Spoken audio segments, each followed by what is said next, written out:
나더러 쓰레기 정치판에 들어가라는 얘기냐라고 역정을 냈다. 누가? 앞에 윤 써 있군요. 예, 윤석열이 얘기를 했다고 하는데요. 예, 사연은 이렇습니다. 지금 윤석열 당선인이 서울법대 79학번, 즉 1979년에 입학을 했으니까 이제 79학번이라는 그 말이 따라 붙는 거죠. 그런데 79학번에 79년도에 뭡니까? 11.6 또 12.12 이런 것들이 벌어졌거나 벌어질 예정이거나 아무튼 굉장히 시국이 아주 한치 앞을 볼 수 없을 정도로 불투명한 상황이 된 겁니다.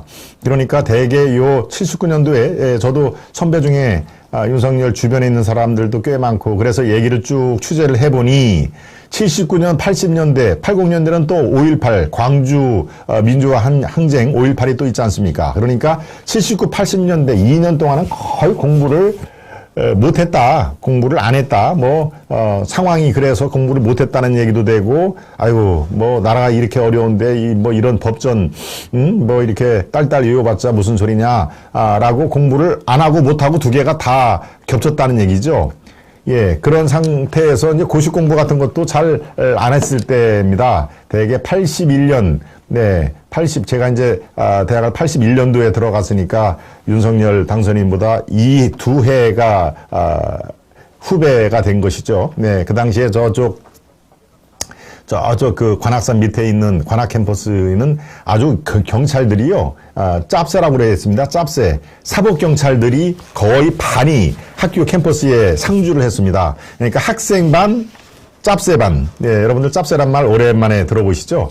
사법경찰을 우리가 이제 흔히 짭새라고 하는데, 거기에 학생 수만큼의 사법경찰들이 그 포진을 하고 있습니다. 관악 그 캠퍼스가 꽤 넓은데, 거기가 워낙 그렇게 시위라든가 집회가 자주 있다 보니까, 아예 그냥 학생들 비슷하게 옷을 이렇게, 맞춰 입고, 이렇게 몰래 잔디밭에 있다가 막 그 시위가 터지면은 바로 가서 이제 체포를 하고 그런 상황이니까 사실 굉장히 엄중했던 상황인 것이죠.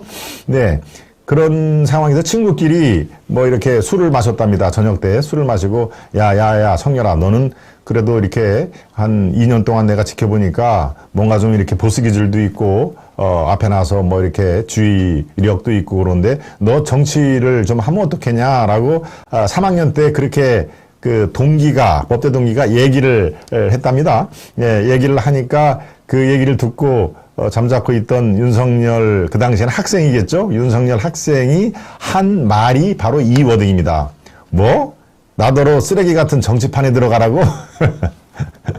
예, 그 상황은 지금보다도 훨씬 더 아주 군사 독재, 군부 독재라는 것이 판을 치는 세상이니까 이런 그 쓰레기 정치판, 사실은 지금도 여의도 정치판을 쓰레기로 비유하는 그런 그 면이 좀 있죠. 예, 부정부패를 척결해야 될 제1 집합소가 그쪽 아니냐, 여의도 정치판 아니냐라는 말이 있던데, 그 당시에는 지금보다도 훨씬 더 심했다는 그 상황이죠. 예. 전두환도 또 노태우는 물론 한참 뒤입니다 하는 군부 독재, 이른바 총칼로 권력을 찬탈하는 그런 일이 벌어졌으니까요. 그러니까 야 나보고 정치하라고, 나더러 쓰레기 정치판에 들어가라고 라고 하는 그런 역정을 물론 친구끼리니까 이제 화도 이렇게 벌컥 화를 내는 게 아니라 다 이해가 될 만한 친구니까 나보고 정치하라고? 내가 왜 쓰레기 정치판 같은 데 들어가? 라고 하는 얘기가 생생하게 친구들이, 그 앞에 한 서너 사람의 친구들한테 이제 그 얘기를 했다는 게 지금 이렇게 잔잔하게 전해주고 있는 상황입니다. 그러니까 그 당시에 대학 3, 4학년 때까지만 해도 정치를 할 생각은 추호도 없었다. 당연하죠. 네, 지금 국회의원들 300명이 있습니다만은, 내가 정치를 해야 되겠다라고 하는 사람들이 있긴 있습니다. 대개 586, 586의 이른바 운동권 이제 출신들은 대개 그때부터 이제 그런 생각을 꿈을 꿨겠죠. 내가 이렇게 운동을 좀 세게 하고, 그 당시에 바로 이 운동권 출신이라고 하면은 그때부터 공천에 우대를 하고 정치판에 좀 쉽게 들어가서 금배지를 다는 그런 일이 또 비일비재했지 않습니까? 그러니까 실제로 주사파라든가 이른바 종북 세력 이런 사람들은 네, 아주 운동권을 해서 그 당시에는 뭐 구속이 되는 게 이른바 별다른 거니까요. 구속해서 뭐 6개월이든 1년 살아갖고 와서, 내가 정치판으로 들어가면 되겠다라고 하는 사람들이 적지 않아 있었습니다. 그렇지만 윤석열은 뭐 운동권하고는 관계가 없는 학창 시절을 보낸 걸로 이렇게 파악이 되니까요. 운동권이 아니고 이제 4학년 때부터 고시 공부를 했다고 하는 것이죠. 4학년 때부터 고시 공부를 해서 무려 9번, 구수를 한 것이죠. 8번 떨어지고 9번째 겨우겨우, 그래서, 어떻습니까? 뭐, 30대 후반에, 남들 다 20대 후반, 30대 초반에 될 때 30대 후반에, 이 사법연수원을 들어가는 상황인데, 바로 쓰레기 정치판에 들어갈 생각이 추호도 없었다라고 하는 게 지금 화제가 되는 이유는 바로 검수완박과 맞물립니다. 검수완박. 검찰 수사권을 완전히 박탈해야 된다 할 때 완박이란 말이 있지 않습니까? 이제는 그 완전히 박탈할 거는 검수완박을 무력화시키고, 물론 뭐 저쪽 그 민주당이 172석을 앞세워서 국회 본회의도 통과시키고, 문재인의 어중간한 이중프레이, 김우수 만나가지고 참 이쪽 편을 드는 것 같기도 하고 이쪽 편을 드는 것 같기도 하고, 결과적으로는 양비론, 니들도 잘못했고 니들도 잘못했어, 자기 퇴임 이후에 그런 안위를 보장하기 위해서 안전판을 만들었다는 얘기를 제가 말씀을 드렸죠. 네, 그렇게 아주 마치 본인이 뚜렷하게 소신을 얘기해야 될 그런 국가적인 그 명제 앞에서도 이슈들이 항상 숨는 모습을 우리가 5년 내내 보지 않았습니까? 그러니까 문제는 끝까지도 저렇게 당당하지 못한 모습을 보였던 것이죠. 검수완박, 이래서 나도 찬성한다. 그러니까 민주당이 저 법안 내 국미에 상정을 하면은 나는 찬성을 할 것이다. 내가 동그라미 땅땅땅 칠 것이다.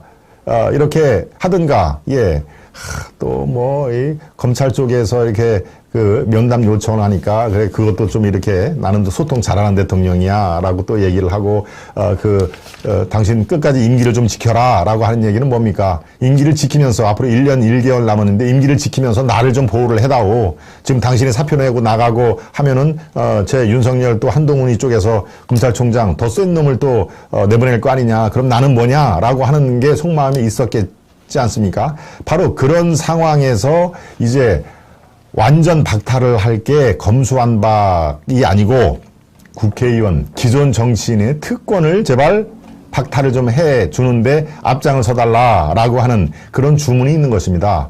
바로 부정부패의 온상이 한동안 뭐 국회, 여의도 정치판, 돈이 왔다 갔다 하고 또 사람, 이 자격이 없는 사람들 추천을 해가지고 또 아주 망신살 됐고 하는 그런 부패 구조를 끊어달라라고 하는 게 윤석열에게 지금 지어진 사명이다라고 하는 그런 요구가 빗발쳐 드는 것이죠. 네. 그러니까 나더러 쓰레기 정치판에 들어가라고, 야, 내가 왜 거길 들어가냐라고 했던 대학 3학년 때의 그 초심이 검사를 통해서 검찰총장으로 꽃을 피웠고, 그게 이제는 민심으로 다가간다. 당신 정치판에 들어오지 않겠다고 했는데 어차피 지금 대한민국에서 대통령으로 민심이 당신을 선발을 하니까 이제 기존 정치인의 기득권, 특혜 세력,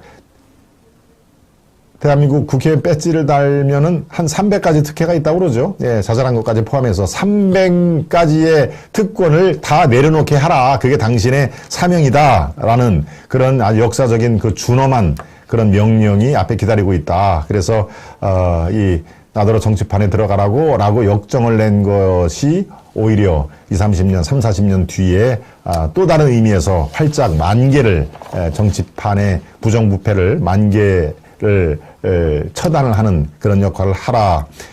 제가 이 얘기를 오늘 하이파이브 1번에 꽂은 이유는요.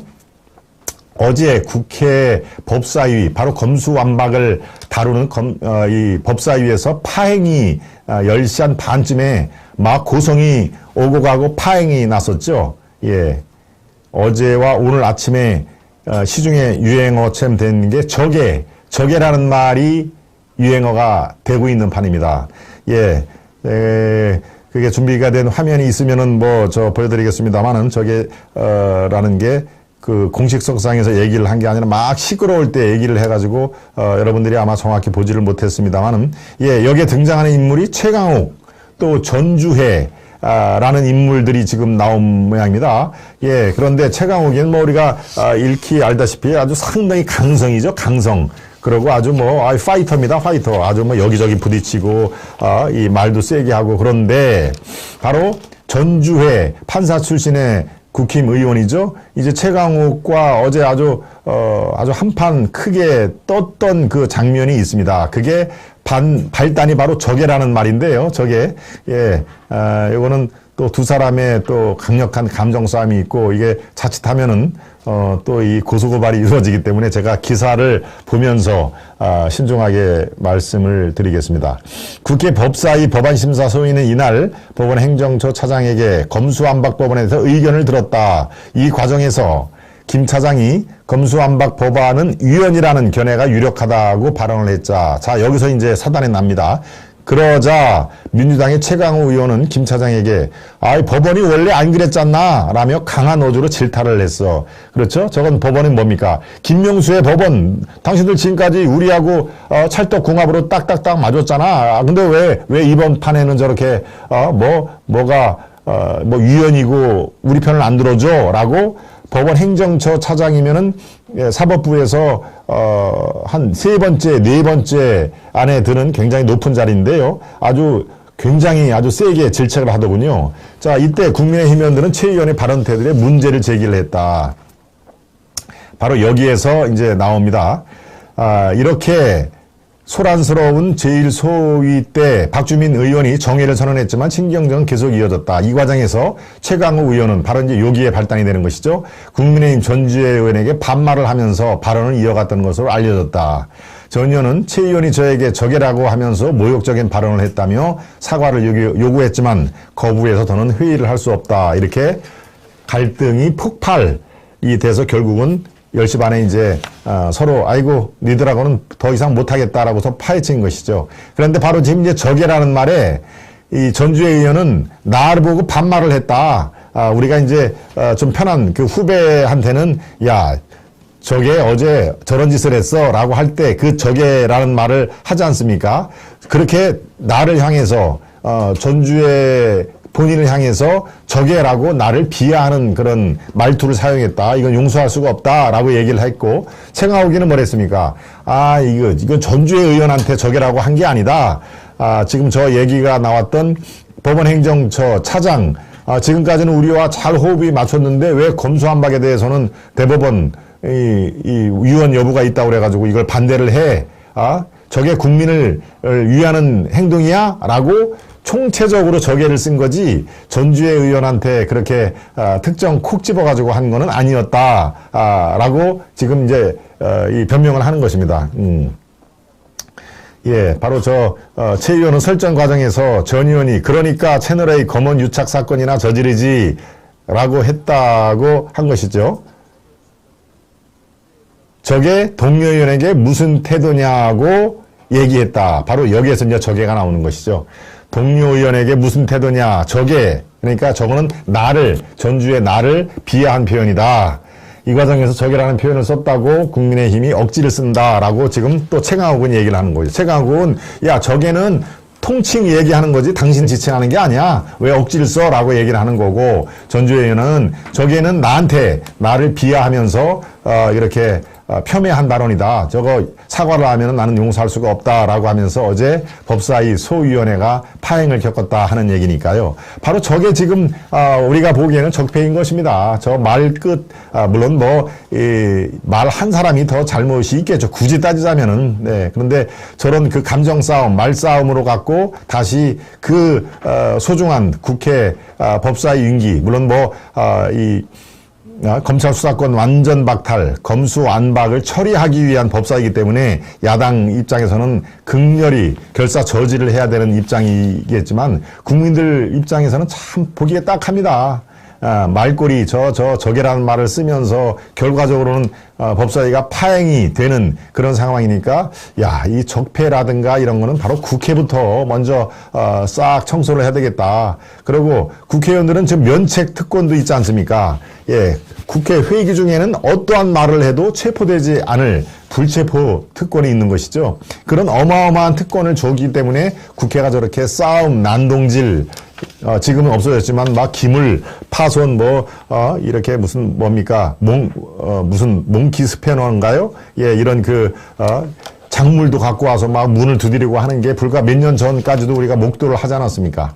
네, 그러니까 바로 지금 쓰레기 정치판을 먼저 타파를 해야 된다. 검수완박을 저지를 하고, 이거는 악법 중에 악법이라는 얘기는 저도 여러 번 얘기를 했습니다만은, 악법 중에 악법을 타개를 하고, 그리고 이제 정치판을 깨끗하게 대한민국을 오히려 건설적으로 운영을 해갈 그럴 정치판으로 바꾸는 게 바로 윤석열 당신의 역사적인 사명이자 소임이다라는 얘기를 여러 군데에서 지금 지명을 하는 것입니다. 예. 대학 3학년 때 친구들이 너 정치를 하는 게 어때? 스타일도 정치판이 잘 어울릴 것 같은데 라고 얘기를 할 때 나더러 정치판 쓰레기 같은 정치판에 들어가라고 역정을 냈던 윤석열이 결과적으로 이제 역정을 낼 대상이 바로 당신이 속해 있는 대한민국 정치판이라는 사실을 염두에 두고 5년 내내 그 민심에 부합하는 역할을 해야 된다고 저는 생각을 합니다. 네. 이 관련해서 오늘 칼럼이 제가 구상하고 있던 그 내용과 아주 일맥상통한 칼럼이 또 하나가 더 있습니다. 국회의원 특권 완전 박탈을 요구함이라고 하는 조선 칼럼인데요. 제가 평소에 생각을 하고 있던 내용을 그대로 잘 정리를 했습니다. 그리고 어제 전주회와 최강욱의 한판 대판 싸움도 다 연결이 되기 때문에 제가 말씀을 드립니다. 네, 다시 한번 보여주세요. 국회의원 특권 완전 박탈 요구함. 작은 글씨로만 한번 볼까요? 젤렌스키 국회 연설에서 망신을 당했다. 여러분 이게 무슨 뜻인지 알죠? 젤렌스키가 화상으로 국회 연설을 대한민국 국회에서 연설을 했는데 어떻습니까? 거기에 참여한 사람이 20명, 20명밖에 안 됐다는 거 아닙니까? 그리고 참석한 사람들 다 졸거나 핸드폰을 봤다. 그래서 국제적인 망신을 샀다라는 얘기, 여러분들 아마 접해보셨을 텐데요. 거대 정당의 떼거리 폭주가 지금 이어지고 있다. 바로 172석을 갖고 있는 민주당의 떼거리 폭주, 검수완박 밀어붙이기를 우리가 연상을 하는 것이죠. 국회의원 특권 때문이다. 이 모든 것이 검수완박 말고 국회의원 특권을 완전히 박탈하는 그런 사명을 수행을 하기 바란다라고 하는 지적이죠. 이거는 저와 생각이 아주 맥락이 같습니다. 그래서 이것과 또 어제의 전주에 또 누굽니까? 최강욱 그 국회에서의 그런 아주 난장판 같은 저게 이런 얘기로 결국은 그 법사위가 파행이 되는 우리가 참 익히 잘 눈여겨봤던 그런 사항이 그대로 지금 국회에도 진행이 되니까요. 네. 이렇게 윤석열 정부에게 주문을 하는 국민들이 점점 많아지고 있다라는 것을 제가 오늘 거듭 강조를 해드립니다.